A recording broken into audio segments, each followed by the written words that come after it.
listening to the Heartland Author Podcast. I am Aaron Apollo Camp. For today's episode, I had the honor of interviewing author and physician Debra E. Blaine. Dr. Blaine is the author of 3 books: the dystopian book Beyond the Pillars of Salt, the political thriller Undue Influences, and the medical thriller Code Blue, The Other End of the Stethoscope. In addition to her work as an author, Dr. Blaine is also a book coach.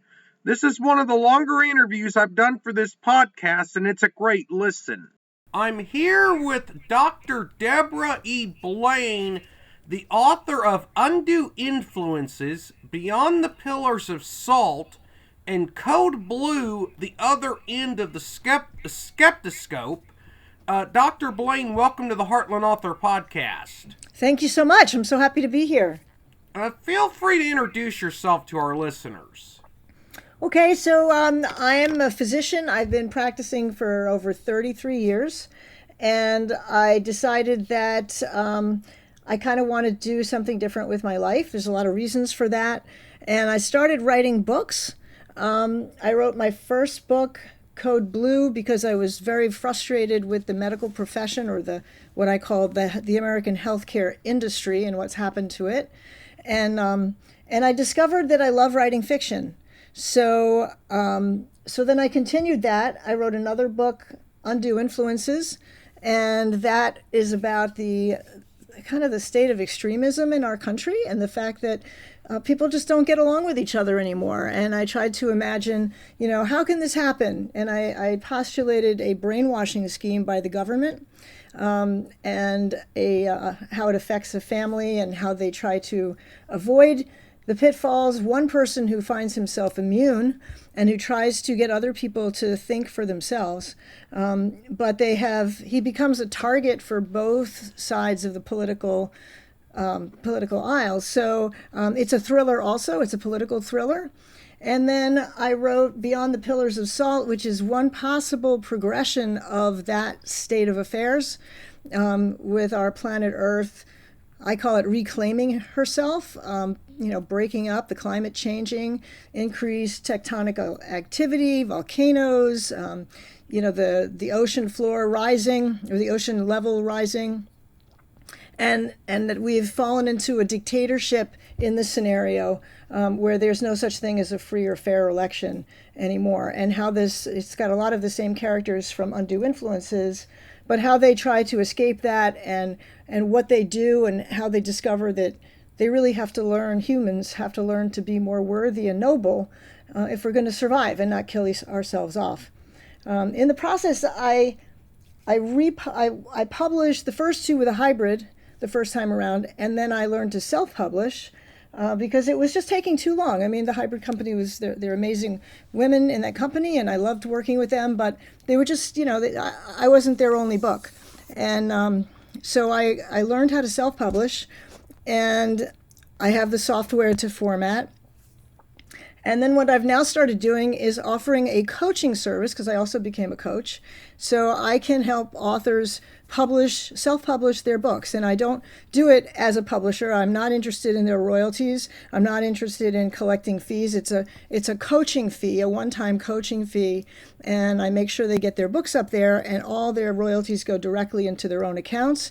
And after everything's done and they're happy, then we part ways. We stay in touch a little bit, but and they have the complete control over their books. So I'm really trying to pivot careers, because the medical industry right now has become, for someone such as me who's over the age of 60, working 12-hour shifts and seeing 60 patients a day is just not fulfilling for me. So that's where I am, and that's who I am, and I'm just delighted to be on your show, Aaron. Thank you for inviting me.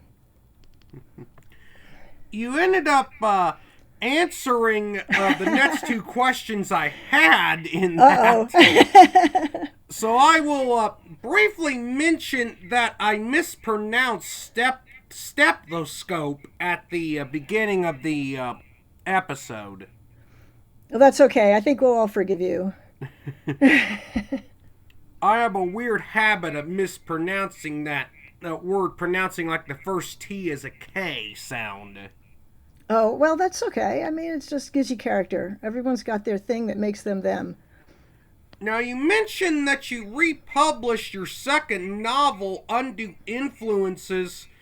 Were there any edits between the first and second versions of your novel? And what is the experience like for republishing a book for a self-published author? Oh my God, it's becoming a nightmare. So there are some changes. First of all, I put on I think, a much more appropriate cover. I found this amazing cover designer. His name is Joe Montgomery. I'll send him a plug. And so he did the covers for both now the new Undue Influences and Beyond the Pillars of Salt, and it looks much more like a thriller. The first one, I was told by a few people, looked like a psychology self-help book and not the genre that I was looking for. So it is different in that the cover's different.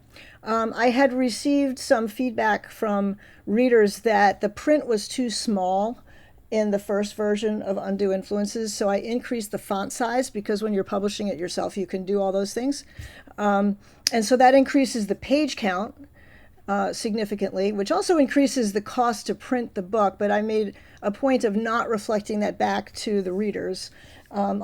Because for one thing, when you publish yourself, you get like 5 times the royalties on every book, and I can explain that in a minute. And there's also the first chapter of the sequel to Undue Influences, which is Beyond the Pillars of Salt. I stuck that at the end of Undue Influences so people can be reading it, and then they can read the first chapter, and hopefully they'll be intrigued enough to want to continue. Now, you mentioned that self-publishing can offer more royalties to authors than traditional publishing, but are there any other reasons you chose self-publishing over traditional publishing? So it was time. So traditional publishing, I never actually, when I finished Code Blue, which was the first one, I was working 40 hours a week in a clinic. And, it's amazing I actually got through writing the book. And I didn't really have time to start. Traditional publishers, you need to find an agent.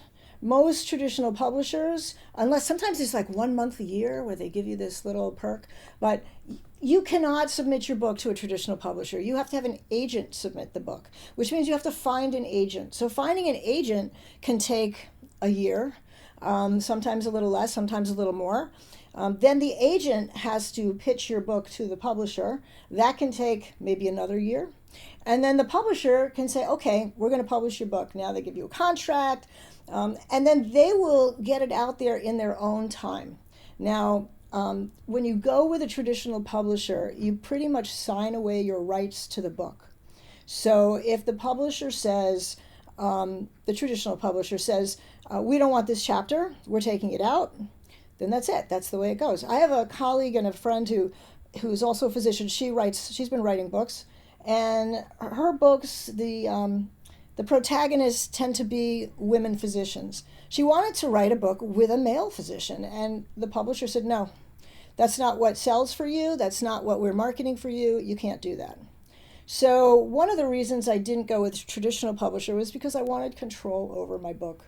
So that first book is actually sort of it's a blend of multiple office scenarios of patient encounters. This is what it's like for a doctor to go through her day and try to do proper medicine, try to help patients get well, and the corporate pressures that are on us at all times in terms of how many patients we're supposed to see per hour, how many procedures we're supposed to do, how we're supposed to do this thing called customer satisfaction. When they ask you to fill out a survey, what they're really asking you to do, and they'll ask you a whole bunch of questions. The only thing this corporation really wants to know is how likely are you to come back and patronize their healthcare system and as opposed to another.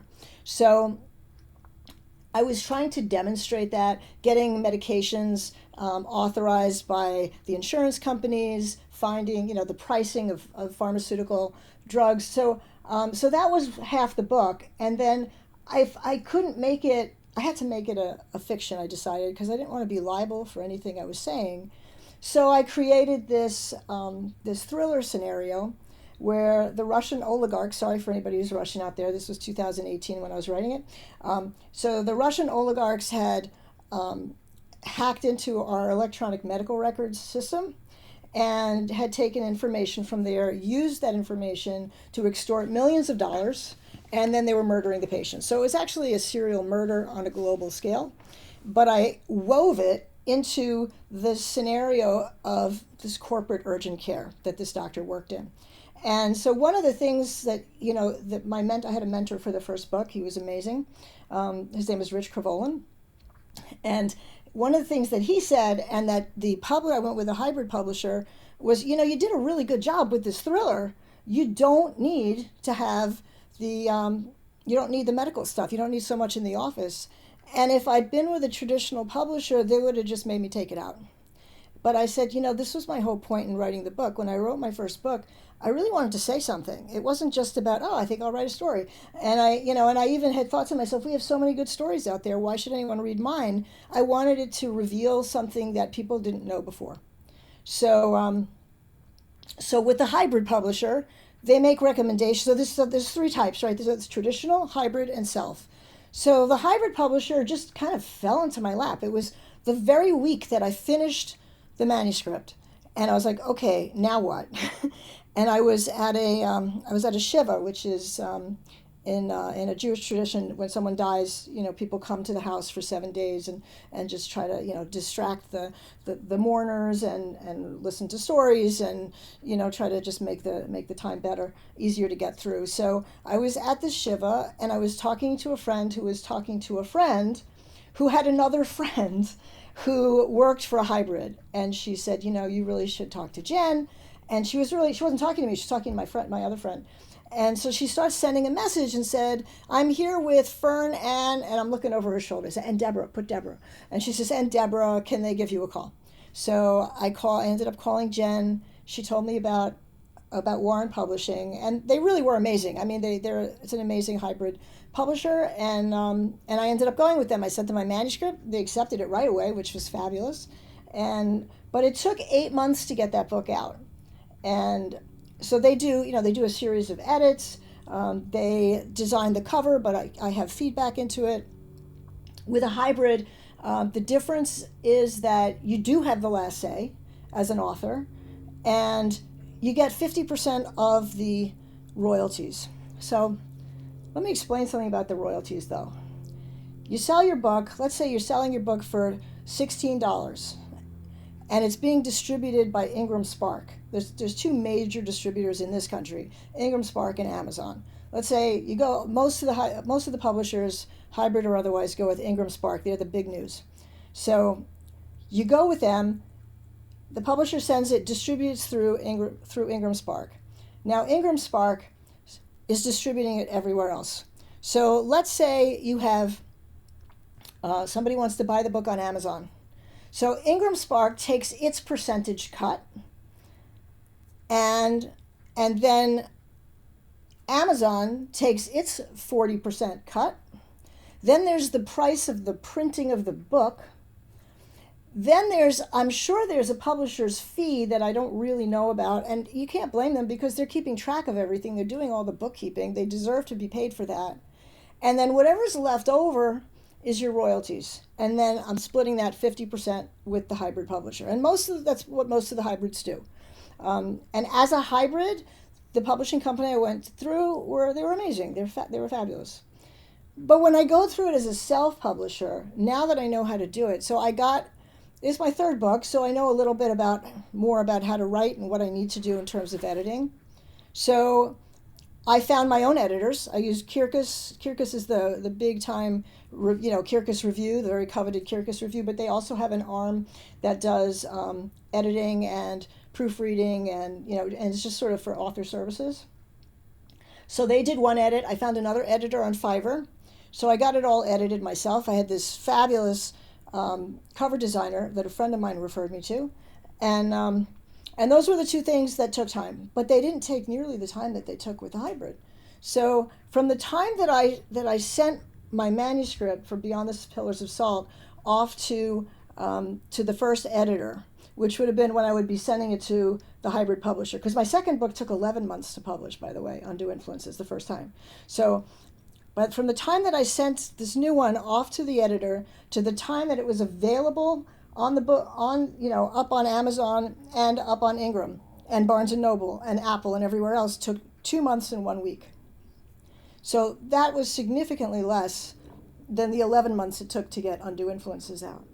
And then along with that, when you do it yourself, you can see on the KDP bookshelf, you have access to how many sales. There's about a 4-day delay, I found, that when someone buys your book, that it shows up on your book. I know that because nobody had bought a Kindle yet, and a friend of mine got a Kindle, and I saw it was 4 days later from the time they said they bought the Kindle because they wanted to look at it right away. 4 days later, it showed up as a Kindle purchase. So I don't know if they're all like that, and then it shows up and it gives you a running tally: how many books you sold, how many ebooks you sold, how much royalties you get. So let's say you're selling. Now I'm listed on a couple of different platforms, but I'm listed directly through Amazon as well. So when Amazon sells my book, they take the first 40%, just like before. Then we subtract the cost of the printing of the book, just like before, and then I get the rest. So it's, there's not so many fingers in the pie, and everything is very transparent. And ebooks, you don't have to subtract the cost of the printing. So it's really interesting. With Amazon, if you price your ebook between $2.99 and $9.99, you get 70% of the royalties. But if you price it above or below, you get 35% of the royalties. I'm learning so much, Aaron, about like this whole world of publishing. Did I answer your question? Yes, it did, and self-publishing books I'm going to write is going to be a learning experience for me, because I self-published my first book in ebook only format, and I did so through a service called Publish Drive, which at the time was ebook only, and after I published my first book, then they added the print on demand. So some of these, if it's a publishing company that's, quote, self-publishing your book, you may get hit with fees. I don't know about the one that you're talking about. I have no familiarity with them. And also, there are certain platforms that if you format, let's say you use this one, Draft to Digital, which is apparently very easy to use, but they charge 10% of every book you've sold. And so that's still called self-publishing. So what I've learned to do, and what I offer now, because I'm a coach, I offer it as a coach, not as a publisher, is a little package deal. And it takes about 3 sessions on Zoom, but if it takes more, that's fine, or text here or phone call, whatever, but what I do is I give people, these are the links to all the places that you need to set up. So here, you're going to set up your own Apple account, you're going to set up your own Amazon account, you're going to set up your own Ingram Spark account, and so on.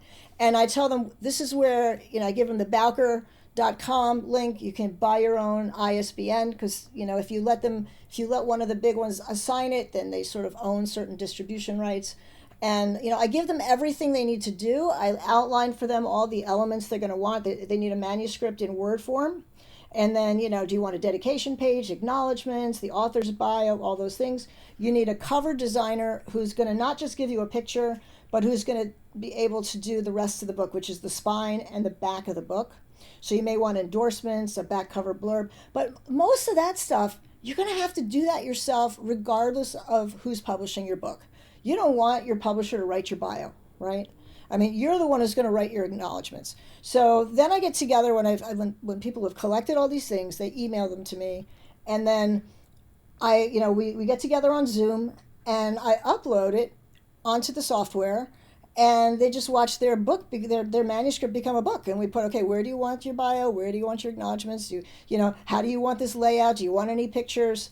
And we format it, and then they choose the font style, the font size, and then I generate the files for them and give them to the client, and let them look it over and make sure it's what they want. Because sometimes, I mean, there's always, hey, this page didn't come out the way I wanted it to.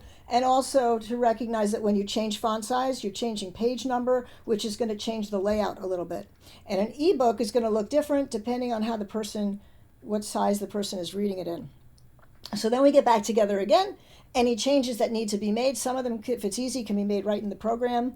And then I give them everything back, and they upload everything. If they have any questions, I'm available. And now they own their book. I mean, completely. I'm out. I don't have any knowledge of how much they're earning, and no fingers in the pie, no fees to collect. But I'm always here for questions.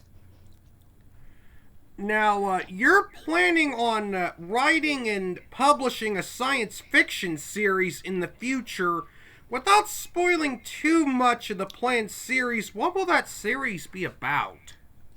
So, in Beyond the Pillars of Salt, there's this group of people who started in Undue Influences who they make it off the planet. And I like to do more hard science fiction. I don't want to ask my readers to make these huge leaps and jumps and say, oh, okay, I'll just pretend that there's a transport. I mean, I love Star Trek, but I'm not asking them to, imagine that we have the ability to do this. So I try to use things. I mean, it's amazing. We actually have the equations to create a faster than light speed. I discovered this. I felt like I discovered it myself, but I didn't. It was a guy named why am I blanking on his name? Guglielmi, and I've just mispronounced Alcubierre, and but we don't have the energy requirements for it.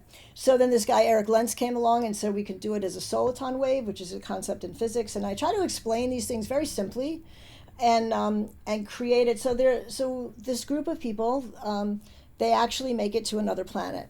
The planet, the science fiction series is going to pick up on the planet. The planet's name is Meraki, and that is a Greek word that means to put your whole heart and soul into.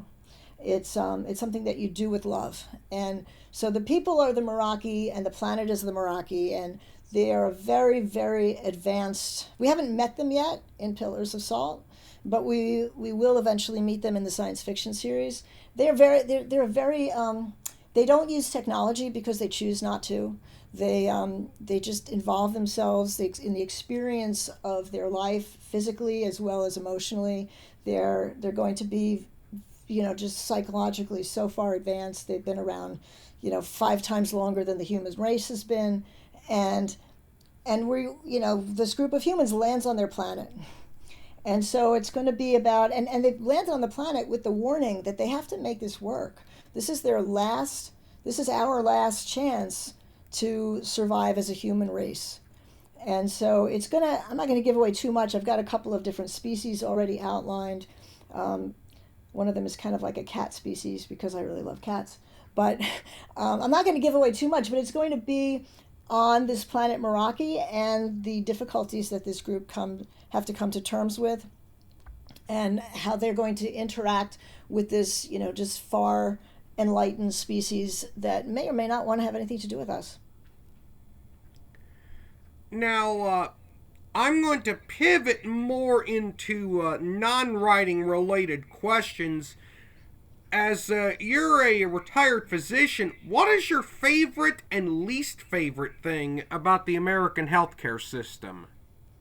Well, my favorite thing about American healthcare system is that I get to really, I used to get to be really involved in a patient's, and sometimes the whole family, their life, their challenges, helping them to overcome their challenges, watching them, just overcome challenges. And I also like, I like to do hands-on things. I like when it's broke, you fix it. So I used to do a lot more procedures than I get to do. I'm still working very, very part-time. But every time I work a shift, I'm like, why am I doing this? But I think that feeling of being able to fix something and make a difference in someone's life. And that's why I went into it. That's my favorite part of it. And I wish I could do more of that. And that's actually why I became a coach, because as a coach, because I don't just coach about writing, I do coach writers, but I also coach burned out anybody. Just adjusting the mindset. So if you can look at your life a little differently and reframe things, it makes it a lot easier not only to get through, but to see different options and just find more avenues to really fulfill yourself. So I get that from the coaching, but that's what I like best. What I really detest the most about what's happened to medicine is that it's become all about the money. It's just all about profit.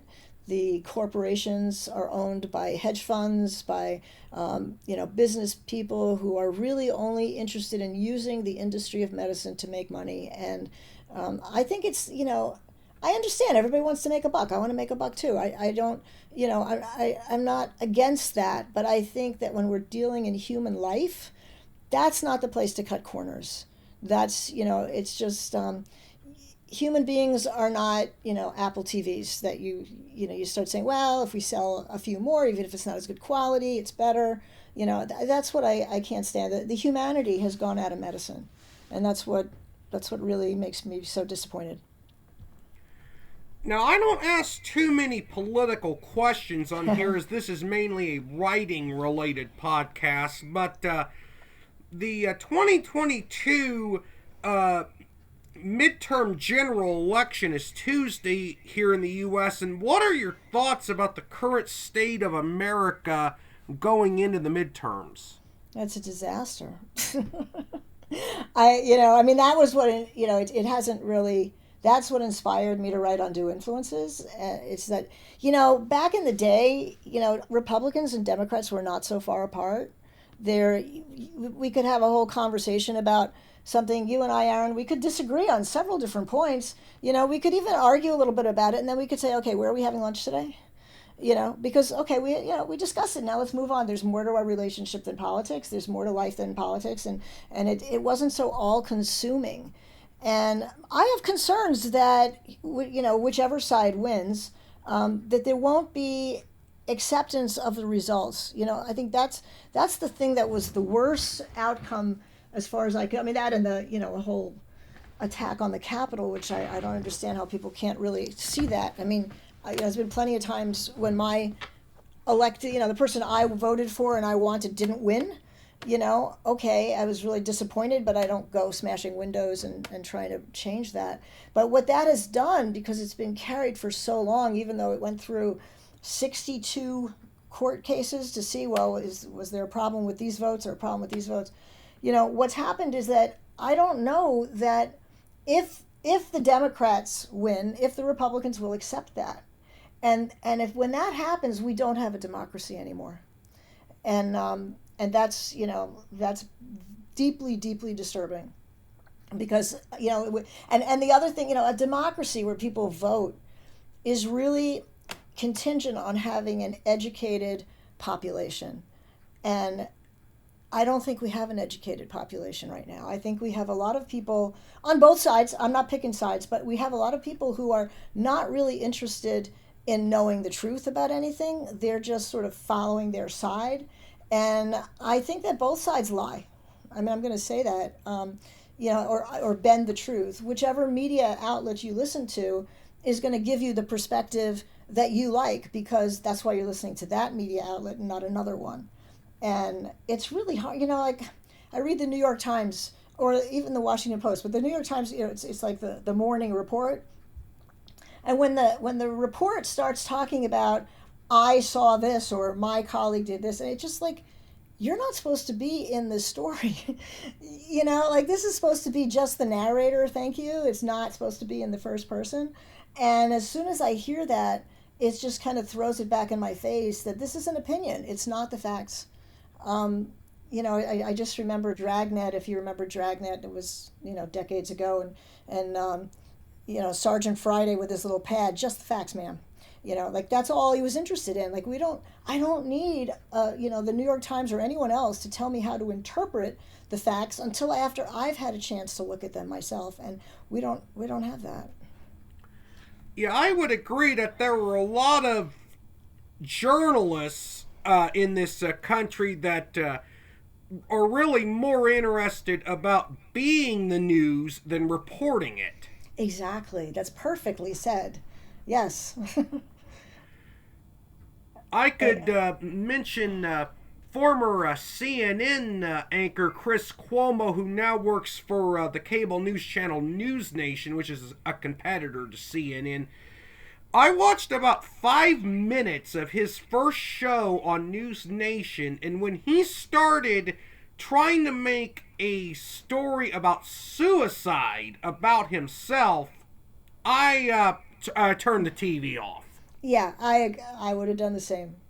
That's not what, that's not supposed to be what we get when we look for the news. It's really difficult to find the news. You have to sift through so many different things. And, so there was this thing, what was it called? The Fairness Doctrine?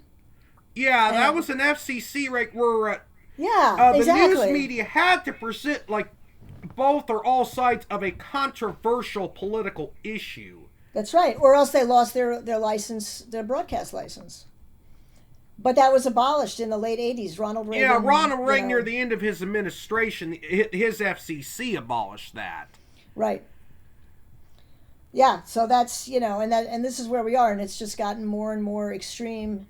And then, if you go on Facebook, Twitter, or even Google, the things that are presented to you are the things that it's already figured out are things that you like. It's not going to present to you the other point of view. Yeah, and also, I think a lot of what's driving the political polarization is a far-right media ecosystem that includes Fox News Channel and right-wing talk radio and right-wing online media, and the Democrats are have to drive themselves further leftward in response to the right-wing media ecosystem. Well, yeah, I agree. My problem is some of the Democrats became so progressive that I couldn't agree with them either. It's just like, why do I have to choose one or the other? And why is it that if you're kind of on one side of the opinion, that you have to agree with everything that your party says? So, I am against abortion and I'm pro-choice. Okay? So, you said, well, how can you be that? Well, because I think that, you should avoid abortion at all costs, but a woman still has the right, and there are certain instances where it's important, and sometimes to save the life of the woman. In my religion, if it's down to the life of the mother or the life of the fetus, the woman, the mother is saved. It's there's no room for discussion on that. You save the life that's already living, because the baby, if it's born without a mother, is going to be hard to survive, and the woman can have another baby, and this baby was not meant to be, if you look at it. I mean, but that's, I don't want to argue religion. It's just everybody is entitled to their own feeling about it, as long as they don't take it lightly. Like I do. I don't like, I've seen patients who, they wanted to take the plan B or whatever because they just, it's just not convenient to have a baby. Well, you need to be more responsible. I mean, that is kind of, that's kind of disgusting to me, to use abortion as birth control. And I'm against that, 100%. But I'm not against if someone finds out that they're, that the baby that they're going to have, if it goes to term, is going to need, hundreds of thousands of dollars of care every day, never live a full life, and the person who's having the baby is now going to have to detract their resources from their other children, or that they just don't feel able to cope with a child who's going to be born, without, with half a brain or something. I think that's something that the mother should have the right to discuss with her doctor, with her pastor, her minister, rabbi, priest, whatever. And it's not our business to get involved. But that doesn't mean that I think that people should just go around having abortions. And it's like, this is what's happened in our society, is that everything's black or white. Like, you can't nuance anything. And life is nuanced. Life is not black or white. I will mention that emergency contraception and the abortion pill there is a difference between the two. I'm not sure what you're saying. Emergency contraception, like Plan B, is like right before someone knows that a woman knows that she's pregnant, and then the abortion pill is actually a method of terminating a pregnancy. So yeah, so plan B, so that's, let's say the condom broke. Yeah. You have to take that pill within 72 hours, the earlier the better, of intercourse. If you don't, because what it does is it prevents implantation of the zygote if a zygote has been created. It doesn't. It just, so that there's never an attachment to the wall of the uterus. It's never going to develop in any way, shape, or form. It's just going to pass right out. And so that's what that plan B is. And the abortion pills are a little bit different, but they're similar in some ways. So. And also, I'm going to pivot back to a writing related question. If you have a typical writing routine, what is your typical writing routine like, and how are you able to time manage your author coaching services and your own writing projects? So I try to leave the mornings for myself, because what I was finding is that when it's my own project, if I've got other things to do, I put it off, and then sometimes it's like the end of the day, I never got to write today, or sometimes I've just been doing so many other things, my brain's not really sharp. So I try to save the first few hours of every day for my own writing, and so I schedule things in the afternoons and evenings, and that works pretty well for me. And I also I have a mantra, and it's gotten me through 3 books, and I have no plans of giving it up. And the mantra is, it's not going to write itself. So when I get sort of bogged down with inertia, I try to just say, I say, okay, it's not going to get written if I don't write it myself. So I gotta sit down with it. And once I break that inertial, just starting, if I say, well, I don't really have 3 hours anymore this morning, but I have a half an hour, so I'm going to write for a half an hour. And sometimes where I just don't feel like I can write for 3 hours, but I'll start with 20 minutes, and the 20 minutes becomes an hour and a half. And so it's sort of breaking through that just getting started, I think, is so important. And when I finish a section of a book, I try to finish it in a place where I know where I'm going next, even if I have to write a note. Okay, now this is going to lead to this. So I don't end up sitting down and staring at the laptop and saying, what am I doing now? Okay, where's this going? So I try to leave a little hook at the end if I can, so that it's easier to pick up where I left off. Well, Deborah, that was the final question I had. So thank you for appearing on the Heartland Author Podcast. Well, thank you so much for inviting me. Can I just make one? You had asked how hard it is to republish a book.